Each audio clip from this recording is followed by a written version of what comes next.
अस्सलाम वालेकुम दोस्तों। कुछ लोग दिखते फोग हैं लेकिन होते समोग हैं। ये मुहावरा लाहौर, न्यू दिल्ली, अमृतसर, पटियाला और वो इलाके जहाँ पे स्मोग बहुत ज़्यादा होती है वहाँ पे सुनने को मिलता है।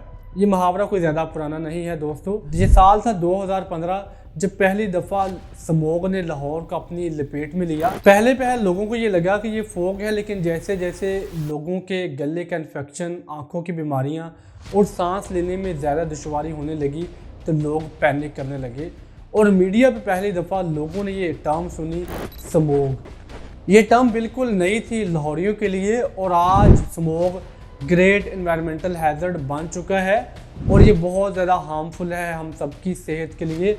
और स्मोग की वजह से कुछ कंट्रीज़ में इमरजेंसी भी नाफिज की गई है।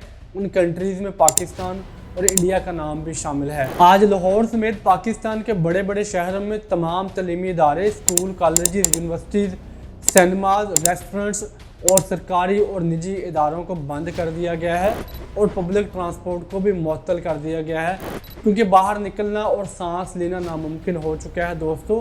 और स्मोग स्पेशली बच्चों के लिए बहुत ज़्यादा हार्मफुल साबित हो रही है। A thick cloud of smoke hangs over Delhi. The morning rush hour is always busy, but here it is also deadly.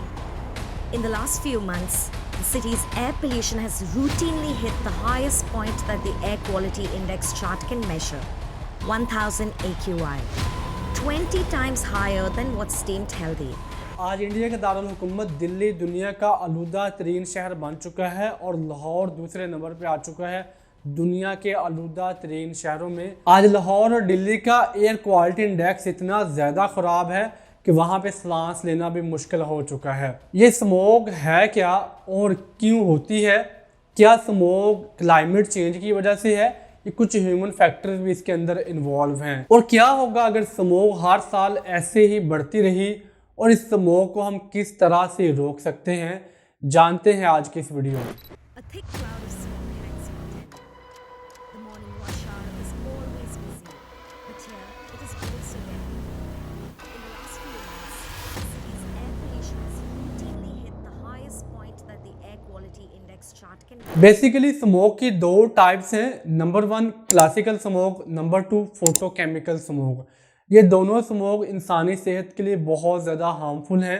ये दोनों स्मोग बनती कैसे हैं ये भी हम वीडियो के अगले हिस्से में डिस्कस करते हैं, लेकिन पहले हम ये बात करते हैं कि हमारी इस कहानी का आगाज़ कहाँ से होता है।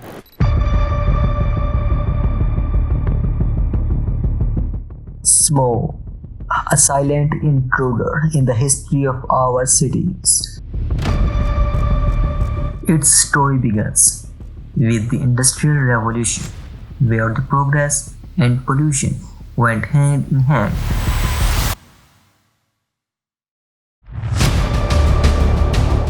As cities grew, so did the smoke and fog, giving the birth to the term smog. The mid-20th century saw smoke numerous rise, fueled by industrial emissions and urban expansion.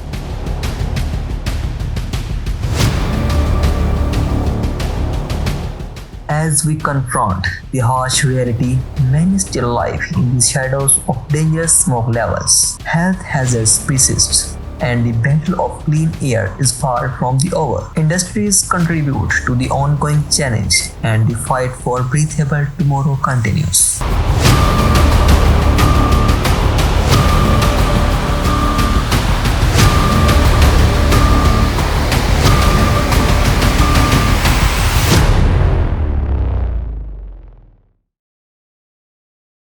दोस्तों, हमारी आज की इस कहानी का आगाज़ होता है दुनिया के मोस्ट डेवलप्ड सिटीज़ लंदन से।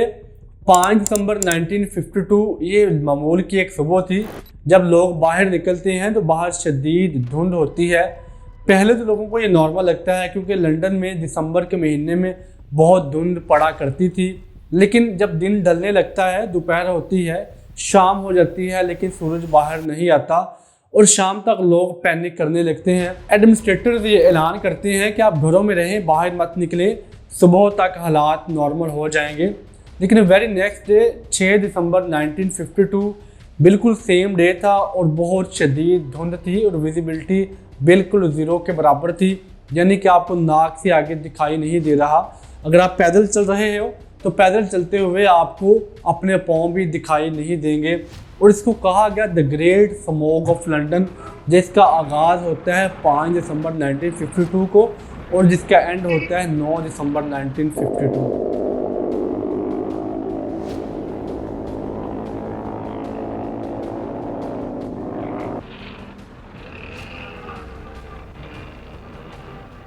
दोस्तों 5 दिनों के लिए स्मॉग ने लंदन शहर को स्टैंड एंड स्टिल पोजीशन पर लाकर खड़ा कर दिया था, यानी कि बिल्कुल रोक कर रख दिया था। यूनिवर्सिटी, कॉलेज, स्कूल, तलीमी इदारे तमाम बंद हो चुके थे।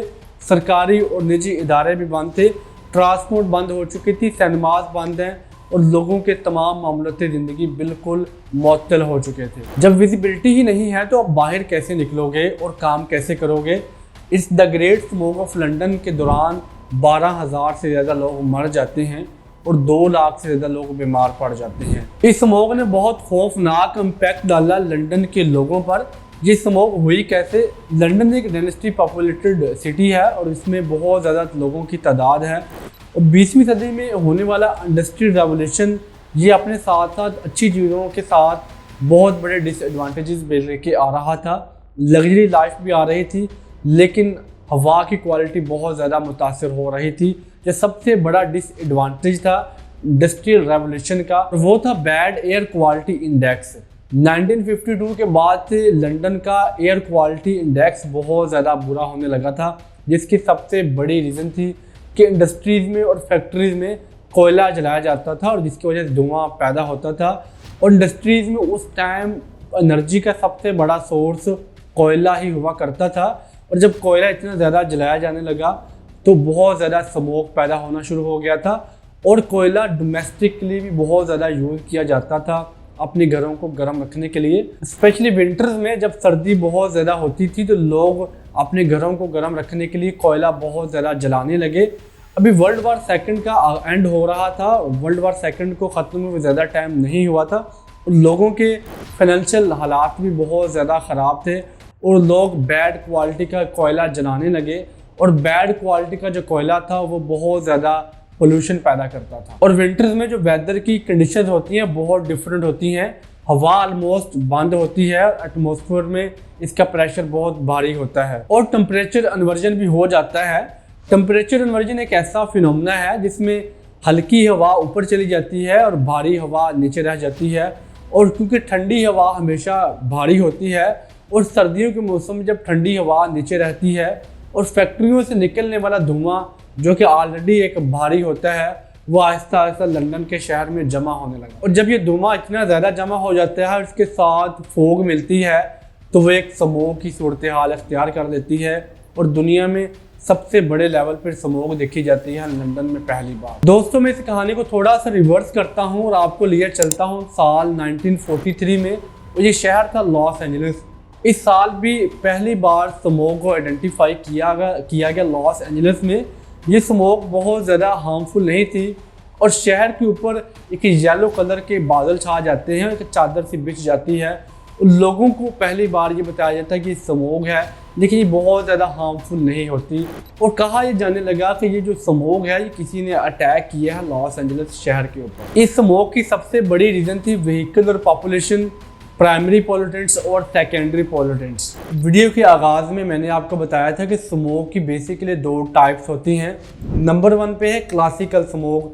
क्लासिकल स्मोक को सल्फर स्मोक भी कहा जाता है, लंदन स्मोक भी कहा जाता है और इंडस्ट्रियल स्मोक के नाम से भी इसको याद किया जाता है, क्योंकि ये इंडस्ट्रियल रेवोल्यूशन के बाद शुरू हुई थी और लंदन में पहली बार हुई थी, इसलिए इसको लंदन स्मोक कहा जाता है। ये स्मोक क्योंकि सल्फ़र से होती है और जब कोयला जलाया जाता है तो कोयले से सल्फ़र निकलता है और सल्फ़र की वजह से इसको सल्फ़र स्मोक कहा जाता है। इस स्मोक के अंदर सल्फ़र डाइऑक्साइड बहुत ज़्यादा पाया जाता है और ये बहुत ज़्यादा हार्मफुल होती है इंसानी सेहत के लिए। Number 2 photochemical smoke. इस स्मोक को लॉस एंजलिस स्मोक भी कहा जाता है क्योंकि इसको सबसे पहली बार लॉस एंजलिस में आइडेंटिफाई किया गया था।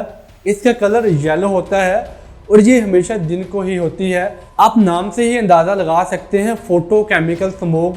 फोटो यानी कि लाइट, सनलाइट इसके लिए बहुत ज़्यादा ज़रूरी होती है और ये दिन के टाइम ही होती है और ये डीऑक्साइडिंग होती है अपनी नेचर में। इस स्मोक के लिए जो बेटर कंडीशन होती हैं वो dry and sunny weather and gentle winds, यानी कि आप मौसम ड्राई एंड सनी हो और ठंडी और आहिस्ता आहिस्ता हवा चल रही हो, ये मौसम बहुत सूट करता है इस स्मोक के लिए। और 1943 में ये बहुत सूटेबल मौसम था इस स्मोक के लिए, और 1943 में यही कंडीशंस थी लॉस एंजलिस की। अब ऐसा तो नहीं है कि ठंडी ठंडी हवाएं चल रही हैं और वेदर सनी है और स्मोक होगी, ऐसा नहीं होता दोस्तों।